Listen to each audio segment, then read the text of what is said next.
Vous êtes, mesdames et messieurs, sur NCA, la nouvelle chaîne africaine, disponible sur le bouquet Canal Plus Afrique, canal 573 et en France sur Free, canal 426. Et bienvenue dans Frontal, votre rendez-vous politique dont le numéro de ce jour est consacré au Bénin, où le nouveau président élu a prêté serment ce 24 mai.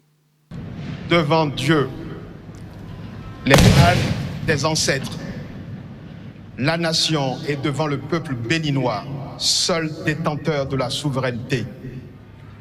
Nous, Kossi Mboueke Romuald Wadayi, président de la République élu conformément aux lois de la République, jurons solennellement de respecter et de défendre la Constitution que le peuple béninois s'est librement donnée, de remplir loyalement les fonctions que la nation nous a confiées, de ne nous laisser guider que par l'intérêt général et le respect des droits de la personne humaine, de consacrer nos forces à la recherche et à la promotion du bien commun, de la paix et de l'unité nationale, de préserver l'intégrité du territoire national, de nous conduire partout en fidèles et loyaux serviteurs du peuple. En cas de parjure, que nous subissions les rigueurs de la loi. Fermez le banc.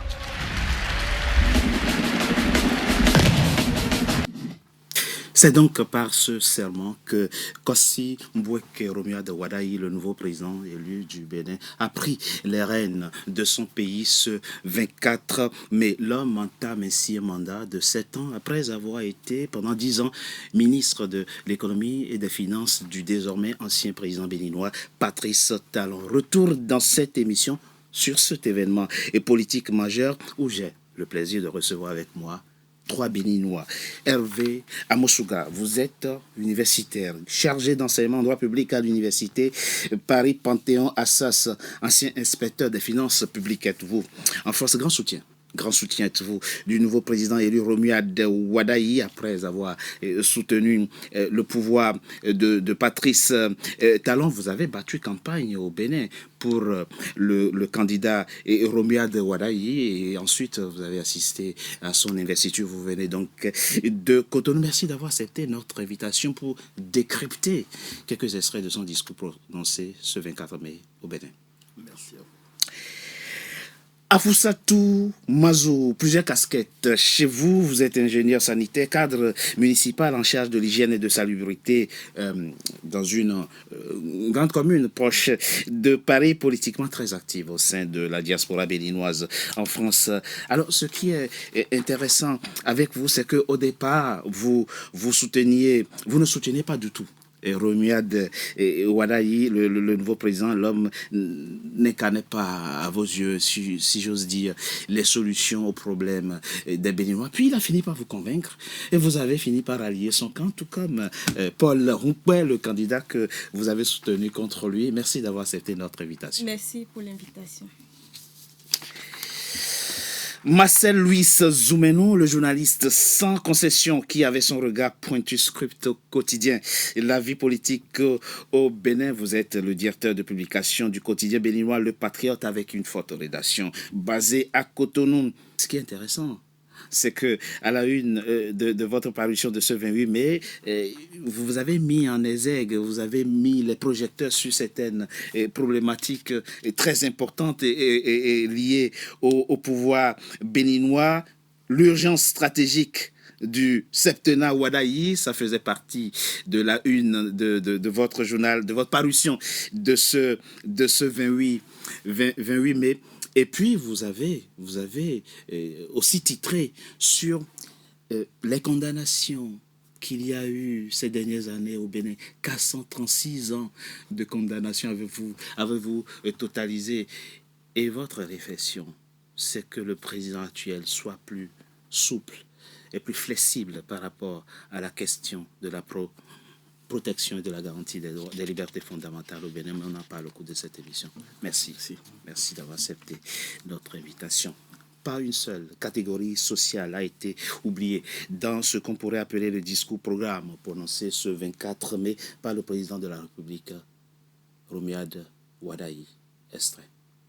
Mes chers compatriotes, Après le travail de révélation et de transformation engagé, notre devoir est désormais clair.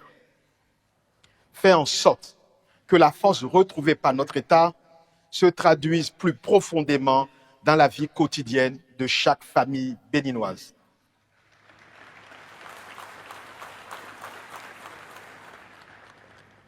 Notre économie a progressé, c'est une réalité. Mais nous savons tous qu'une croissance nationale n'a de sens que lorsqu'elle devient visible dans la vie ordinaire des populations. Lorsqu'un jeune trouve une opportunité dans son milieu de vie habituel. Oui, la croissance est encore plus perceptible lorsqu'une mère peut faire soigner son enfant sans craindre le coût des soins. Lorsqu'un agriculteur peut vendre sa production parce que la route est praticable. Lorsqu'une famille peut accéder à l'eau potable, à l'électricité, à un logement décent. C'est dire, le développement du Bénin doit se vivre dans chaque composante de la cité et dans chaque territoire de la République. Aux jeunes du Bénin qui refusent les fatalités anciennes et veulent réussir ici, chez eux, par leur travail, je veux dire ceci. Le Bénin croit en vous et il vous donnera les chances de réussir.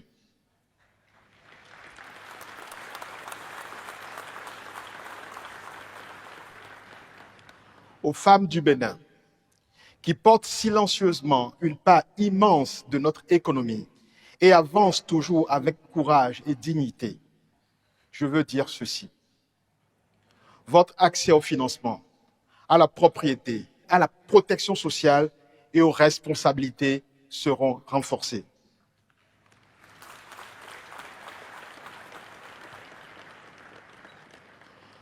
Aux agriculteurs du Bénin, dont l'abnégation au travail se doit d'être davantage reconnue, je veux dire ceci.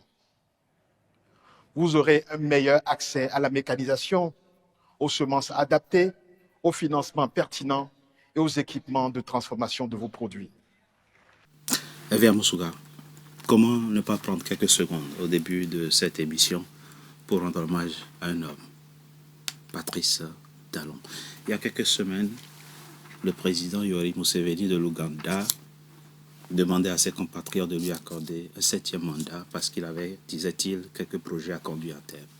Mais là, on a un homme qui a promis partir à la fin de son 2e mandat et qui a tenu sa promesse. Et aujourd'hui, le nouveau président s'appelle Romuald Wadaï. Comment ne pas lui rendre hommage?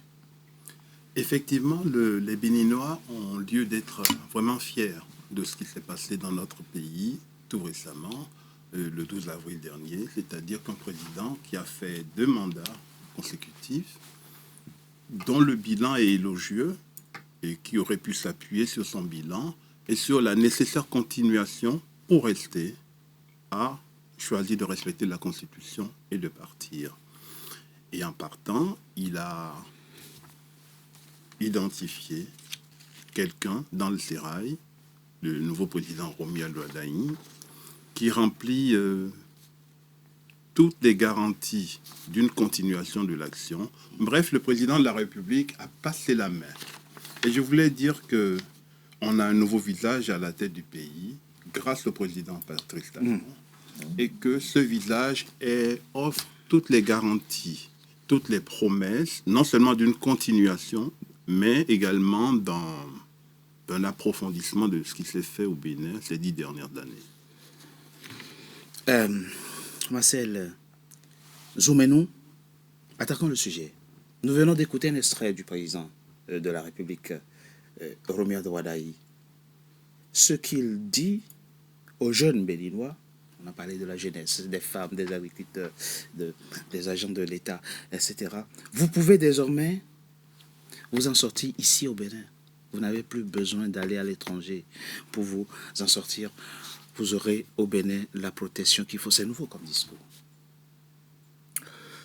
Moi, je ne sais pas si c'est nouveau, parce que moi, j'ai, pendant une vingtaine d'années, écouté tous les discours politiques de Kérékou à Boniaï, en passant par Patrice Talon. Et je sais très bien que quelqu'un qui vient d'arriver au pouvoir, il a faussement un très bon discours. Oui. Je me rappelle encore, j'ai quelques bribes encore des discours du président Boni Yahi, où il accentuait tout son programme sur l'humain, sur l'homme, sur le développement. C'est vrai. J'ai entendu Patrice Talon qui n'a pas dit autre chose que ça. Et donc pour moi, c'est pas dans le discours que nous devons faire la rupture. C'est vrai, et je dois le reconnaître que ce qui est important ici que j'ai remarqué dans le discours d'investiture du président Wadaï, qui, je ne sais pas si c'est on doit s'y habituer, c'est que de plus en plus, je vois une concision dans les choses. J'ai vu le premier communiqué du Conseil des ministres, très court. J'ai vu un discours d'investiture très court. On était habitué au discours très long, mais très court, mais il a dit l'essentiel. Et moi, j'ai été ému par 2 ou 3 mots. Sobriété, mais faire en sorte que la croissance économique puisse toucher les Béninois. Vous passez de Cotonou à Naktengo partout, vous allez entendre le même discours. Oui, le pays se développe, mais on n'est pas heureux. Oui. Et donc, s'il touche à ce problème, moi, je ferai partie des premières personnes qui vont le soutenir. Alors, c'est exprès que je réserve cette question par rapport à l'extrait que nous venons d'écouter, qui est lié aux femmes. Il dit quelque chose de très intéressant. Cette masse silencieuse, mais qui porte une part importante dans l'économie de notre pays, vous aurez désormais toute la protection sociale qu'il faut. Et on voit qu'il a essayé de fragmenter le ministère de l'économie et des finances. Il y a des sous-secrétariats qui sont créés. Et il y a un qui s'occupe de la question de la microfinance. Et il dit dans son discours, vous aurez accès au financement et à la protection sociale qu'il faut. Comment avez-vous vécu ce discours, Madame Azou? Merci pour la question. Déjà, dans l'ensemble de son discours, c'est un discours quand même qui a le mérite d'être optimiste pour tous les Béninois. Et concernant la question de la femme, ce ne serait qu'une continuité de ce que, je le dis, le président Patrice Talon, il a fait quand on a vu à la création de l'Institut national de la femme, qui depuis quelques années fait un gros travail. C'est vrai. Et de pouvoir aussi voir au niveau de l'Assemblée cette loi qui a réintroduit quand même le fait qu'il y ait 30% de femmes, je pense, au niveau de l'Assemblée nationale. Et là, on touche à la grande question de l'autonomie financière de la femme à travers les microfinances. Ce n'est qu'une bonne nouvelle que moi, je ne peux que saluer et j'espère que l'action se joindra à la parole et que ce ne sera que du bonheur pour les femmes du Bénin. Que du bonheur pour les femmes du Bénin. Monsieur Amoussouga, qu'est-ce que l'homme incarne à vos yeux, le nouveau président qui vient de fonder? Avant d'en venir au nouveau président, je voudrais quand même dire quelque chose de plus sur l'ancien. Le Bénin a un nouveau visage qui parle en son nom. C'est quelqu'un qui vient de l'intérieur, du sérail, d'un insider. Ce n'est pas une succession dynastique. C'était un risque. On en a vu dans certains pays. Oui. Bien. Donc, c'est pas un fils, c'est pas une fille, c'est pas une succession adelphique non plus. C'est-à-dire un frère ou une sœur, comme les Castro à Cuba. Quand l'un décide, après un très long règne, de partir, il passe le pouvoir à son frère. Donc, c'est à saluer. J'en viens à ce que le président incarne, le nouveau président Romuald Wadaï incarne. 2 choses. Change, je vais dire en quoi, et hope, c'est-à-dire le changement. Ça peut vous paraître surprenant, mais je vais le montrer. Et l'espoir. Dans son discours d'investiture, il a donné beaucoup de raisons d'avoir de l'espoir que demain, pour les Béninois et les Béninoises, soit meilleur que le présent. Du changement, en dépit de ce qu'il a été ministre dans le gouvernement ces 10 dernières années, on en voit déjà dans son action. Je pourrais le développer un peu plus tard si vous le souhaitez. Quel changement? Mais on a dit que c'est un technocrate et qu'il a fait un gouvernement technocrate. Ce n'est pas faux. Je dirais un gouvernement de compétences. Mais si vous voyez... le gouvernement rendu public ce 24 mai, ce 25 mai. Tout à fait. Si vous voyez la première ligne du gouvernement, c'est la souveraineté qui est au premier plan. Le Premier ministre, le premier des ministres, donc, c'est, dans l'ordre protocolaire, la justice et ça va avec les droits de l'homme. Bien. Puis, il y a il y a les impôts d'abord, ou en tout cas les finances, tout ce qui touche à l'impôt, soit pour le gagner, soit pour le dépenser, le collecter ou le dépenser. Il y a la diplomatie, puis il y a tout ce qui est sécurité et défense. Bref, c'est de la souveraineté qui est au cœur de l'action du président de la République, qui le manifeste déjà. Voilà un exemple de changement et de promesse, en fait, que ce n'est pas une pensée technocratique seulement qui est à l'œuvre dans la nouvelle gouvernance qui commence dans notre pays. Voilà. Marcel Louis Zoumainou, je le disais dans mon mot introductif, vous avez titré, dans votre parution de ce 28 mai, 2 titres relatifs à l'ancien pouvoir. L'urgence stratégique du septennat Ouadaï. Vous allez nous expliquer. Et puis, comme je l'ai dit, 436 ans de condamnation cumulés sous Talon. On sait, j'ai tenu à ce qu'on rende hommage au président Patrice Talon au début de cette émission, mais on sait tous que le reproche que certains Béninois lui font, c'est par rapport à la question de la protection des libertés fondamentales. Il fera mieux le nouveau président, selon vous? Oui, pour moi, il est condamné à faire mieux. Parce que je crois qu'il a fait le tour du pays pendant la campagne. Et même si je n'ai pas été très proche de lui, mais je sais qu'il a eu le pouls de ce que les Béninois ont pu lui dire qu'on a besoin d'un peu plus de paix. Pendant les 10 ans, on a eu l'impression que c'était tendu. Le pouvoir était trop asphyxiant, le pouvoir était trop martial. Et donc, on a un Bénin qui est un pays légendaire de paix. Et donc, on a besoin de détendre un peu l'atmosphère. Je crois qu'il a tiré leçon de ça. Et déjà, je vois, je l'ai constaté dans son discours, mais dans cet effet déjà, je pense qu'il doit décrisper un peu l'atmosphère.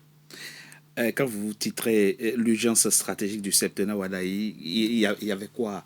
C'est quoi les urgences? Alors, l'urgence stratégique dont on parlait, c'est le problème de la souveraineté du territoire. C'est vrai. Et du problème du terrorisme.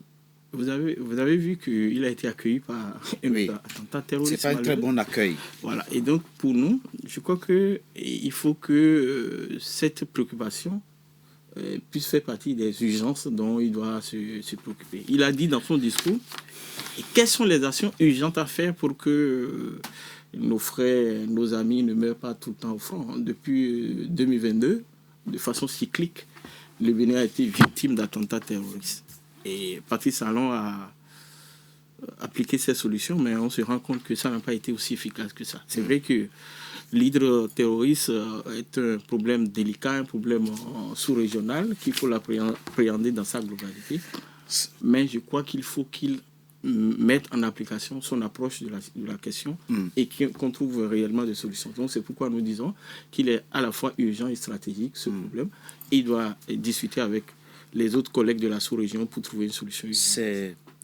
C'est tout à fait clair. Ça nous donne l'occasion de rendre hommage et d'avoir une pensée pour ces braves soldats béninois tombés encore il y a quelques jours.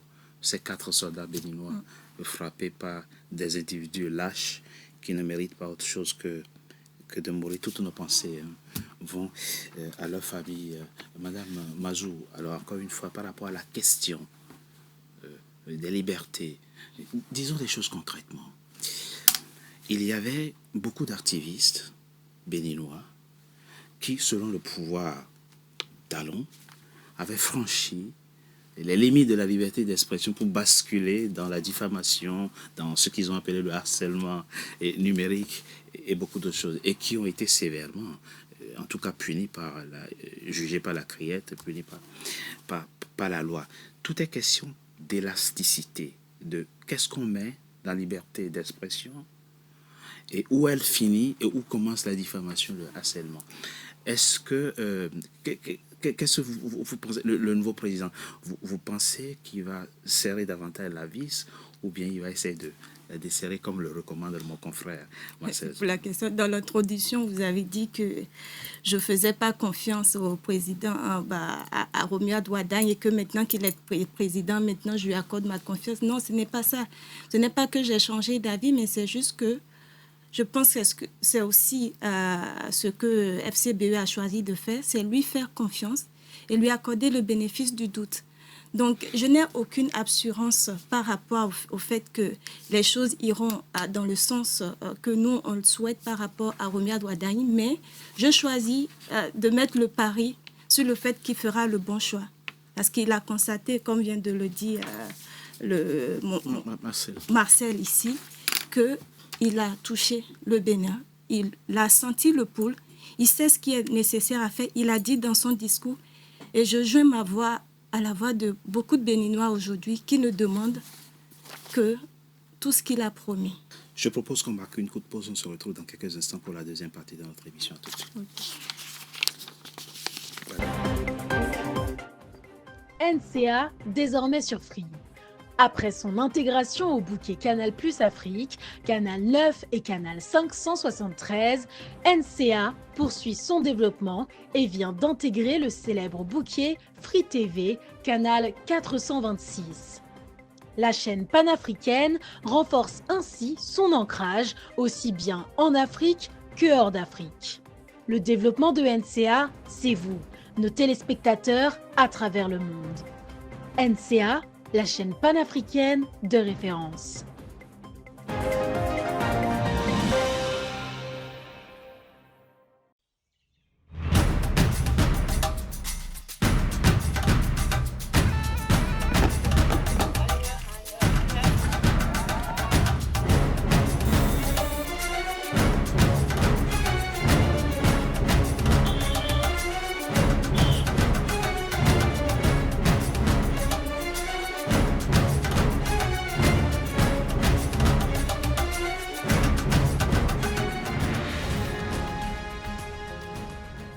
NCA, la nouvelle chaîne africaine. NCA, the New African Channel.